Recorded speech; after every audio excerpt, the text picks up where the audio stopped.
నుదిటి తారను నేను, దివ్య సితారను నేను, ఈ దేహమనే వస్త్రాన్ని వదిలిన కాంతిని నేను, జ్యోతి బిందువును ఆ శివుని చిన్నారిని, నుదిటి తారను నేను.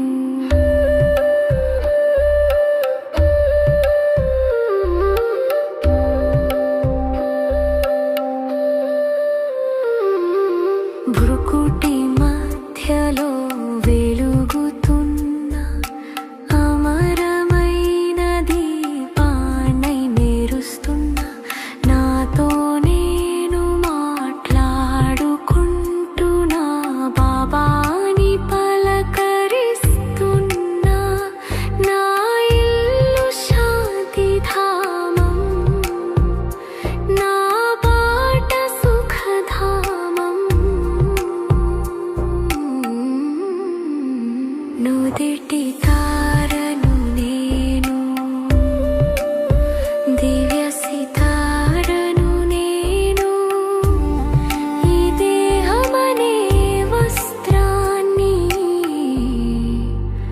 వదిలిన కాంతిని నేను, జ్యోతి బిందువును ఆ శివుని చిన్నారిని, నుదిటి తారను నేను.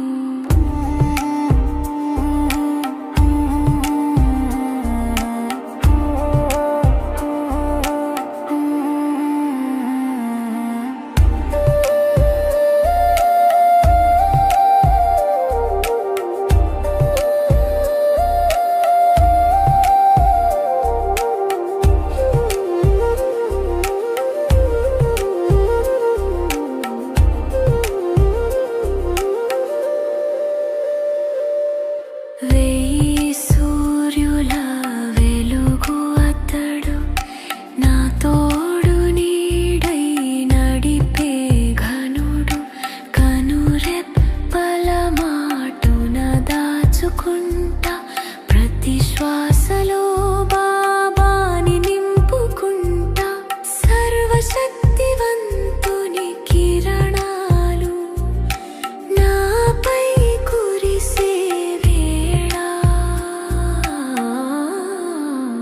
నుదిటి తారను నేను, దివ్య సితారను నేను, ఈ దేహమనే వస్త్రాన్ని వదిలిన కాంతిని నేను, జ్యోతి బిందువును ఆ శివుని చిన్నారిని, నుదిటి తారను నేను.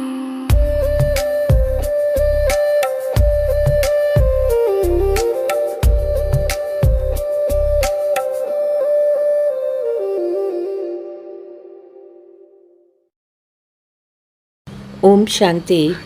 మురళీ డేట్ 27/2/2026.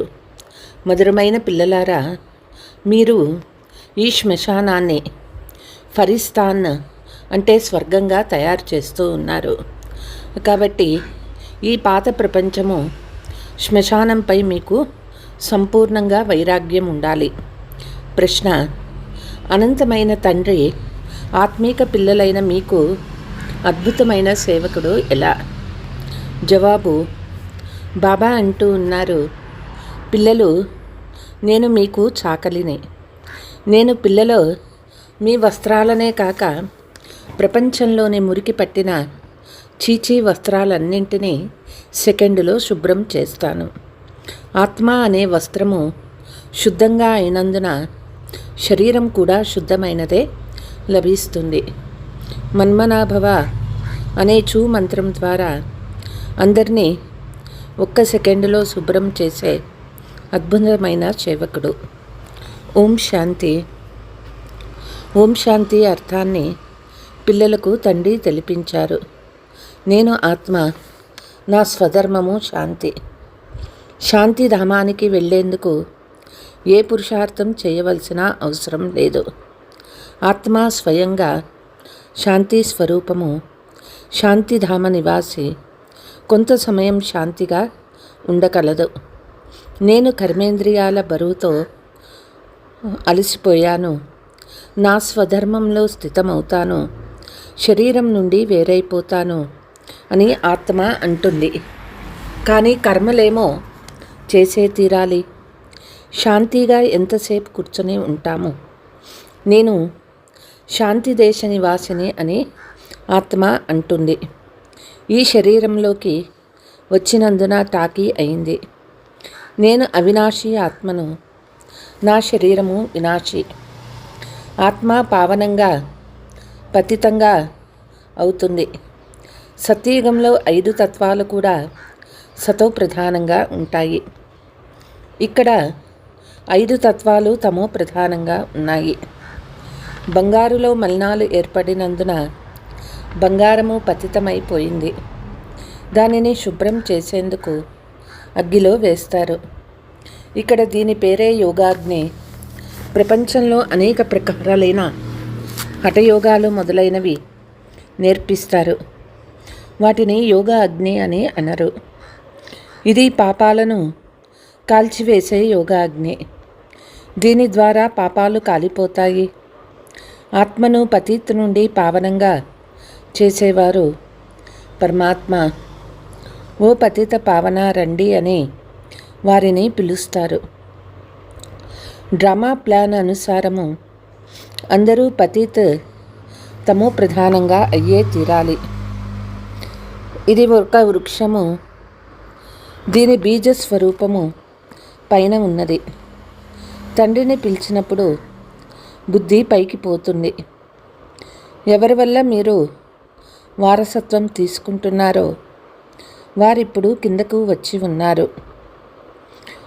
నేను రావాల్సి వచ్చింది అని అంటూ ఉన్నారు. ఇది మనుష్య సృష్టి రూపీ వృక్షము, అనేక వెరైటీ ధర్మాల వృక్షము. ఇప్పుడు ఇది తమో ప్రధానంగా పతితంగా ఉంది. శిథిలావస్థను చేరుకుంది. తండ్రి కూర్చొని పిల్లలకు అర్థం చేయిస్తూ ఉన్నారు. సత్యయుగంలో దేవతలు, కలియుగంలో అసురులు ఉంటారు.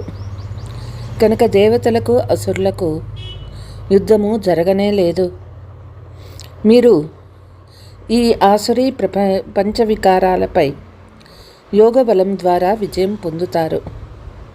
అంతేకాని హింసాయుత యుద్ధం మాటే లేదు. మీరు ఏ విధంగా హింస చెయ్యరు. ఇప్పుడు ఎవరిపై చెయ్యి కూడా చేసుకోరు. మీరు డబల్ అహింసకులు. కామఖడ్గాన్ని ఉపయోగించడం అన్నిటికంటే పెద్ద పాపము. తండ్రి అంటూ ఉన్నారు, ఈ కామఖడ్గం ఆది మధ్యాంతం దుఃఖం ఇస్తుంది. వికారాలకు వశమవ్వరాదు. దేవతల ముందు వారిని మీరు సర్వగుణ సంపన్నులు అని మహిమ చేస్తారు. నేను పతితమయ్యామని ఆత్మ అంటుంది. అందుకే ఓ పతిత పావన రండి అని పిలుస్తుంది.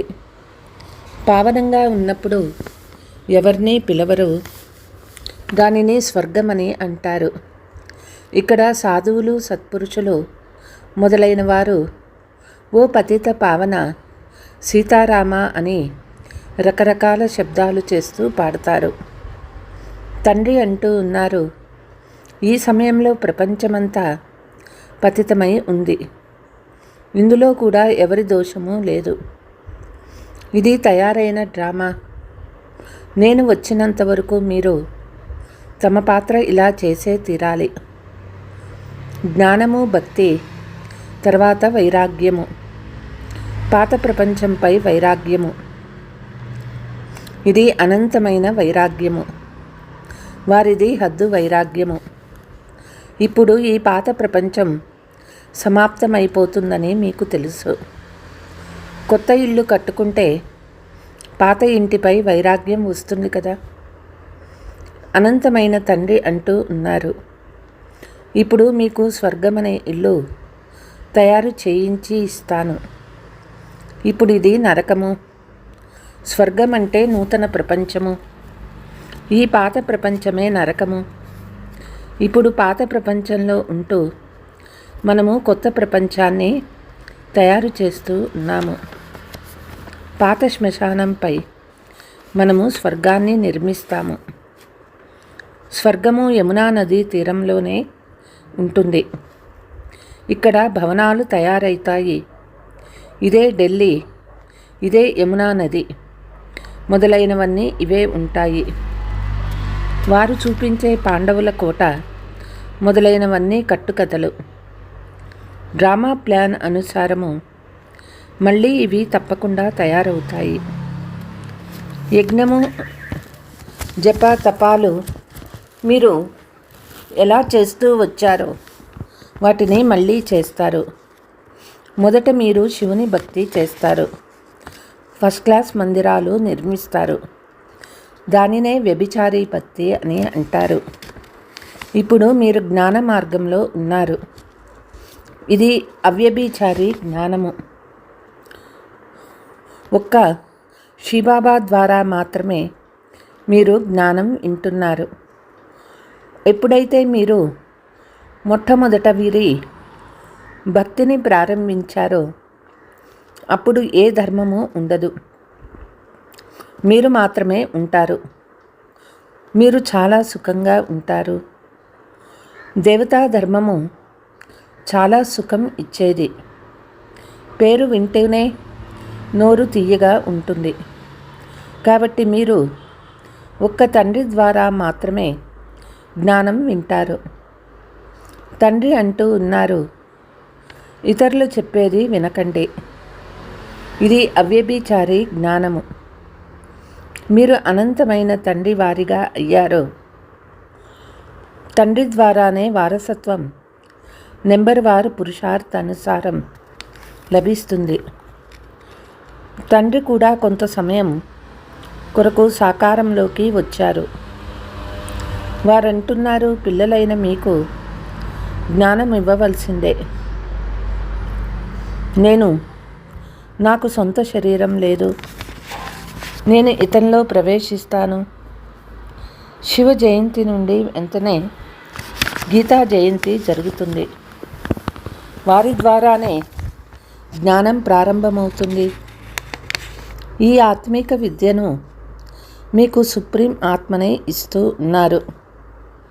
నీటి విషయం కాదు. నీటిని జ్ఞానమని అనరు. పతితుల్ని పావనంగా చేసేది జ్ఞానము. నీటి ద్వారా పావనంగా అవ్వలేరు. నదులైతే ప్రపంచమంతటా ఉంటాయి. జ్ఞానసాగర్లు వచ్చి ఇతనిలో ప్రవేశించే జ్ఞానము వినిపిస్తారు. ఇక్కడ ఎవరైనా మరణించినప్పుడు వారి నోటిలో గంగా జలము వేస్తారు. ఆ జలం పతితుల నుండి పావనంగా చేస్తుందని భావిస్తారు. అందుకే స్వర్గానికి వెళ్తారని అనుకుంటారు. ఇక్కడ కూడా గోముఖానికి వెళ్తారు. వాస్తవానికి చైతన్యమైన గోముఖము మీరే. మీ నోటి నుండి జ్ఞానామృతం వెలువడుతుంది. గోవు నుండి పాలు లభిస్తాయి, నీరు లభించదు. ఇది కూడా మీకు ఇప్పుడు తెలిసింది. డ్రామాలో ఒక్కసారి జరిగింది మళ్ళీ అదేవిధంగా 5000 సంవత్సరాల తర్వాత ఉన్నది ఉన్నట్లుగా జరుగుతుందని మీకు తెలుసు. ఇప్పుడు తండ్రి కూర్చొని అర్థం చేయిస్తూ ఉన్నారు. వారు సర్వులకు సద్గతి దాత. ఇప్పుడు అందరూ దుర్గతిలో పడి ఉన్నారు. రావణుణ్ణి ఎందుకు కాలుస్తారో మీకు ఇంతకుముందు తెలియదు. బేహద్దు దశరా జరుగుతుందని మీరు ఇప్పుడు అర్థం చేసుకున్నారు. సృష్టి అంతటిపై రావణ రాజ్యం కదా. ఈ మొత్తం భూభాగమంతా లంకనే. రావణుడు హద్దులో ఉండడు. రావణ రాజ్యం మొత్తం సృష్టిపై ఉంది. భక్తి కూడా అర్ధకల్పం నడుస్తుంది. మొదట అవ్యభిచారి భక్తి, తర్వాత వ్యభిచారి భక్తి ప్రారంభమవుతుంది. దసరా, రక్షాబంధనము ఇప్పటి పండగలే. శివ జయంతి తర్వాత కృష్ణ జయంతి జరుగుతుంది. ఇప్పుడు కృష్ణపురము స్థాపన అవుతుంది. ఇప్పుడు కంసపురంలో ఉన్నారు, రేపు కృష్ణపురిలో ఉంటారు. కృష్ణుడు ఇక్కడ ఉండడు. కృష్ణుడు సత్యయుగంలో జన్మిస్తారు. అతను మొదటి రాకుమారుడు. పాఠశాలలో చదువుకునేందుకు వెళ్తాడు. పెద్దవాడైన పిదప సింహాసనానికి అధికారి అవుతాడు. ఈ రాసలీల మొదలైనవి బహుశా పరస్పరం ఖుషీగా గడిపే విషయాలు కావచ్చు. అంతేకాని కృష్ణుడు కూర్చొని ఎవరికైనా జ్ఞానం ఎలా ఇవ్వగలడు? మహిమ అంతా ఒక్క శివబాబాదే. వారు పతితుల్ని పావనంగా చేస్తారు. మీరు ఎవరైనా పెద్ద ఆఫీసర్లకు ఈ విషయాలు వినిపిస్తే మీరు చెప్పేది రైటేనని అంటారు, కానీ వారు ఇతరులకు వినిపించరు. వారి మాటలు ఎవ్వరూ వినరు. బీకేస్గా అవుతూనే ఇతరులంతా వీరికి జాదూ తగులుతుందని అంటారు. బీకే పేరు వింటేనే వారు మతిపోతుంది. వీరు గారడీ చేస్తారని భావిస్తారు. ఎవరికైనా కొద్దిగా జ్ఞానం ఇస్తూనే ఈ బీకేస్ గారడీ చేస్తారని అంటారు. వీరు తమ దాదాను తప్ప ఎవరిని అంగీకరించరు, భక్తి చేయరు అని అంటారు. బాబా అంటూ ఉన్నారు, భక్తి చేయవద్దని ఎవరికీ చెప్పకండి. దానంతటా అదే వదిలిపోతుంది. మీరు భక్తిని వదిలేస్తారు, వికారాలను వదిలేస్తారు. దీనిపైననే హంగామా జరుగుతుంది. బాబా అంటూ ఉన్నారు, నేను రుద్ర జ్ఞాన యజ్ఞాన్ని రచిస్తాను. అందులో ఆసురీ సాంప్రదాయ విఘ్నాలు ఏర్పడతాయి. ఇది శివబాబా గారి అనంతమైన యజ్ఞము. ఈ యజ్ఞము ద్వారా మనుషులు దేవతలుగా అవుతారు. జ్ఞాన యజ్ఞము ద్వారా వినాశజ్వాల ప్రజ్వలిందనే గాయనం కూడా ఉంది. పాత ప్రపంచం వినాశనం అయినప్పుడే మీరు కొత్త ప్రపంచంలో రాజ్యం చేస్తారు. మనుషులు శాంతిని కోరుతూ ఉంటే ఈ బీకేలు వినాశనం జరుగుతుందని అంటారు. బాబా అంటారు, ఈ పాత ప్రపంచమంతా జ్ఞానయజ్ఞంలో స్వాహా అయిపోతుంది. ఈ పాత ప్రపంచానికి అగ్గి తగులుకుంటుంది. ప్రకృతి ఆపదలు కూడా వస్తాయి. వినాశనం జరిగే తీరాలి. ఆవాల వలె మనుషులు నలిగి సమాప్తమైపోతారు. ఆత్మలు మాత్రమే మిగులుతాయి. ఆత్మ అవినాశి అని అందరికీ తెలుసు. బేహద్దు హోలిక జరుగుతుంది. అందులో అన్ని శరీరాలు సమాప్తమైపోతాయి. ఆత్మలు పవిత్రంగా అయిపోతాయి. అగ్నిలో వస్తువులు శుద్ధమవుతాయి కదా. యజ్ఞం కూడా శుద్ధి కొరకే చేస్తారు. అవన్నీ శరీర సంబంధ విషయాలు. ఇప్పుడు ప్రపంచమంతా స్వాహా అవుతుంది. వినాశానికి ముందే స్థాపన తప్పకుండా జరగాలి. ఎవరికైనా తెలుపునప్పుడు మొదట స్థాపన తర్వాత వినాశనం అని చెప్పండి. బ్రహ్మ ద్వారా స్థాపన అని ప్రసిద్ధి అయింది కదా. ఆదిదేవి ఆది దేవుడు ప్రసిద్ధి చెందారు. జగదాంబ మందిరాలు కూడా లక్షల సంఖ్యలో ఉన్నాయి. లెక్కలేనన్ని ఉత్సవాలు జరుగుతాయి. మీరు జగదాంబ పిల్లలు. ఆమె ఇప్పుడు జ్ఞానేశ్వరి, తర్వాత ఆమె రాజరాజేశ్వరిగా అవుతుంది. మీరు చాలా ధనవంతులుగా అవుతారు.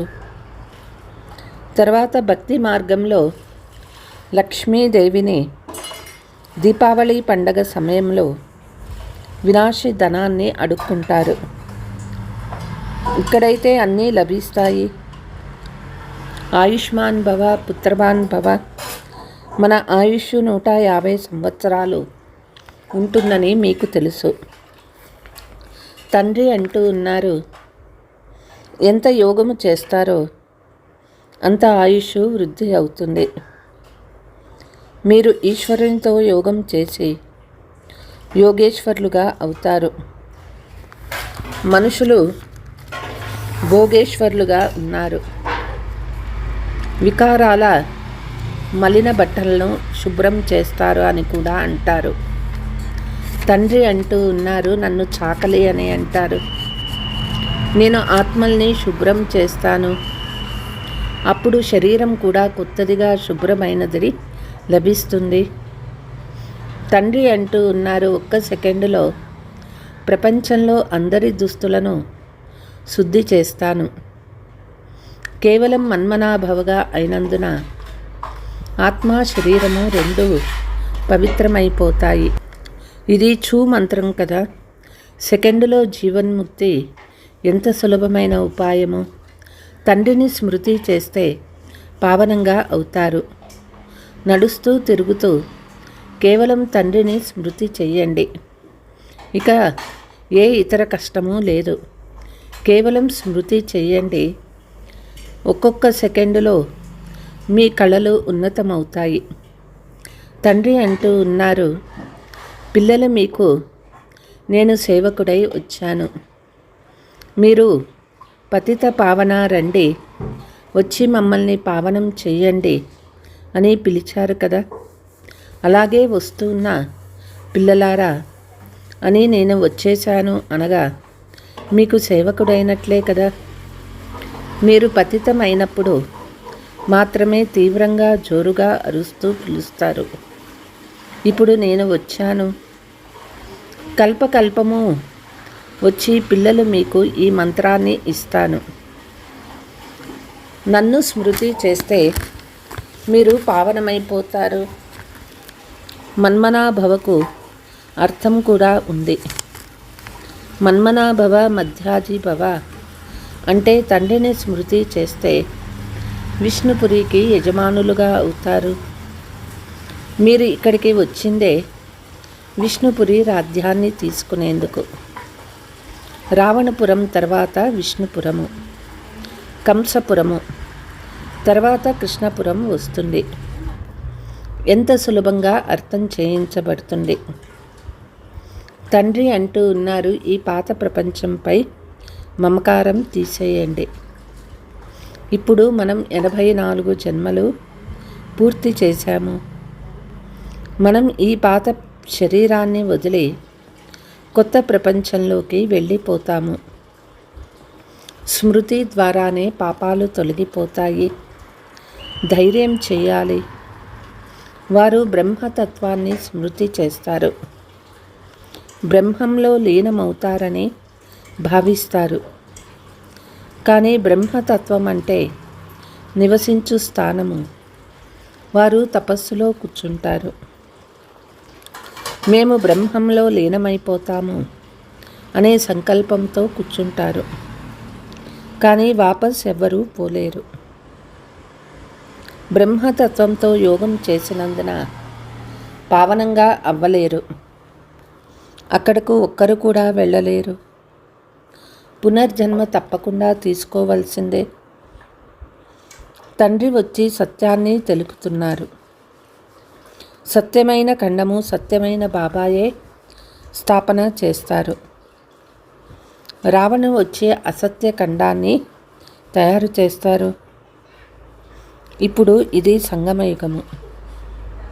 ఇందులో మీరు అత్యంత శ్రేష్టంగా అవుతారు. అందుకే దీనిని పురుషోత్తమ సంగమయుగము అంటారు. గవ్వ నుండి వజ్ర సమానంగా అవుతారు. ఇది అనంతమైన విషయము. తండ్రి చెప్తూ ఉన్నారు, నన్ను స్మృతి చెయ్యండి బాబా. మేము మర్చిపోకుండా ఉండేందుకు మాపై దయ చూపించండి. ఇది ఎలా సాధ్యము? తండ్రి ఆదేశాన్ని పాలన చేయాలి. నన్ను స్మృతి చేస్తే మీరు పతీత్ నుండి పావనంగా అవుతారు. సలహా ప్రకారం నడవాలి కదా. ఇంతకంటే నేను ఏమి ఆశీర్వాదం ఇవ్వాలి? అచ్చా, मीठे मीठे सिकीलते बच्चों प्रति मात पिता बाप दादा का याद प्यार और गुड मॉर्निंग. रूहानी बाप की रूहानी बच्चों को नमस्ते. हम रूहानी बच्चों की रूहानी मात पिता बाप दादा को याद प्यार गुड मॉर्निंग नमस्ते नमस्ते. ధారణ: తండ్రి ఇచ్చే ప్రతి ఆదేశాన్ని అనుసరిస్తూ స్వయాన్ని గవ్వ నుంచి వజ్ర సమానంగా చేసుకోవాలి. ఒక్క తండ్రి స్మృతిలో ఉండి ఈ వస్త్రాలను స్వచ్ఛంగా తయారు చేసుకోవాలి. కొత్త ఇంటిలోకి వెళ్ళాలి. ఈ పాత ఇంటిపై అనంతమైన వైరాగ్యం ఉండాలి. ఈ పాత శ్మశానంపై మేము స్వర్గాన్ని తయారు చేస్తామనే నష ఉండాలి. వరదానము: దయా దృష్టి ద్వారా గృణా దృష్టిని సమాప్తం చేసే నాలెడ్జ్ఫుల్ భవ. ఏ పిల్లలైతే ఒకరి సంస్కారాలను మరొకరు తెలుసుకొని సంస్కార పరివర్తన యొక్క లగ్నంలో ఉంటారో, ఎప్పుడూ కూడా వీరు అటువంటి వారే అని అనుకోరో, వారినే నాలెడ్జ్ఫుల్ అని అంటారు.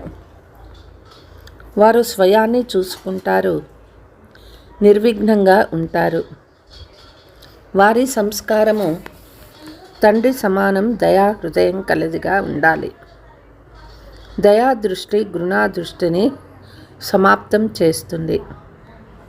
ఇటువంటి దయా హృదయం కల పిల్లలు ఎప్పుడూ పరస్పరంలో గొడవ పడరు. వారు సుపుత్రులుగా అయ్యి రుజువునిస్తారు.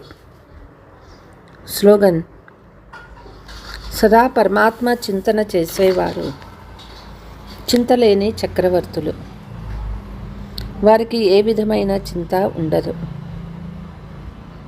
అవ్యక్త సూచన: స్వ ఉన్నతి మరియు సేవ యొక్క ఉన్నతి రెండింటిలో ఒకరు చెప్పిన దానిని రెండవ వారు సరే అని అంగీకరించాలి. ఇలా సదా ఏకత మరియు దృఢత ద్వారా ముందుకు వెళ్తూ ఉండండి. ఎలాగైతే దాదీల ఏకత మరియు సంఘటన పక్కాగా ఉందో, అలా రతనాలైన మీ సంఘటన కూడా పక్కాగా ఉండాలి. అచ్చా, ఓం శాంతి.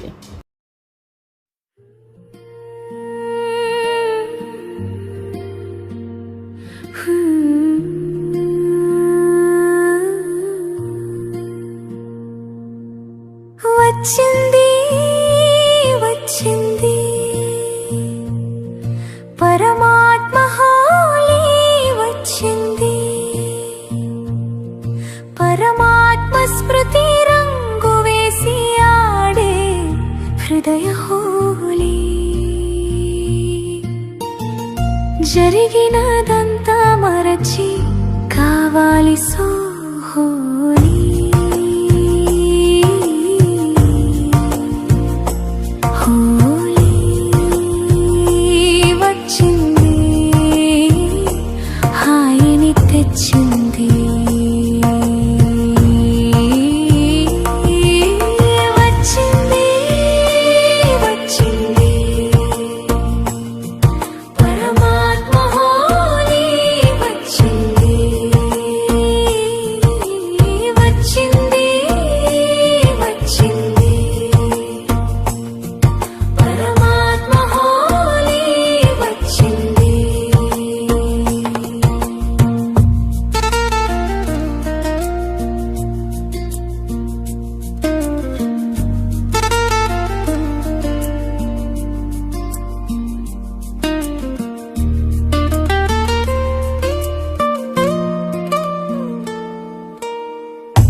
భావాల తెల్లని ముగ్గులు వేద్దాం, ప్రేమతో పచ్చని రంగు అందరిలో నింపుదాం.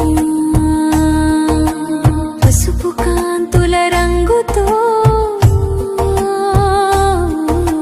సుఖమును నింపుదాం.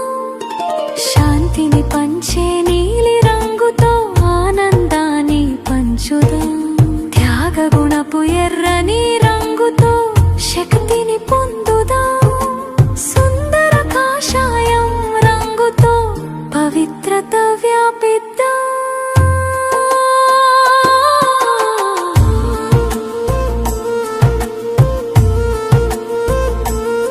స్నేహ ప్రేమలాత్మ రంగులు అందరిలో నింపుదాం. ప్రభు ప్రేమను కానుకగా ఇచ్చే తీపిని పంచుదాం. స్నేహ ప్రేమలాత్మ రంగులు అందరిలో నింపుదాం. ప్రభు ప్రేమను కానుకగా ఇచ్చే తీపిని పంచుదాం.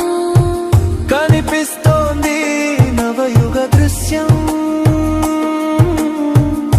రంగులమయ లోకం నిరంతరం ఇక నిండిపోవును. సుఖ సంతోషాల భాగ్యం వచ్చింది వచ్చింది. పరమాత్మ హోలీ వచ్చింది. పరమాత్మ స్మృతి రంగు వేసి ఆడే హృదయ హోలీ. జరిగినదంతా మరచి కావాలి సోహోలీ. హోలీ వచ్చింది, హాయిని తెచ్చింది. వచ్చింది వచ్చింది పరమాత్మ హో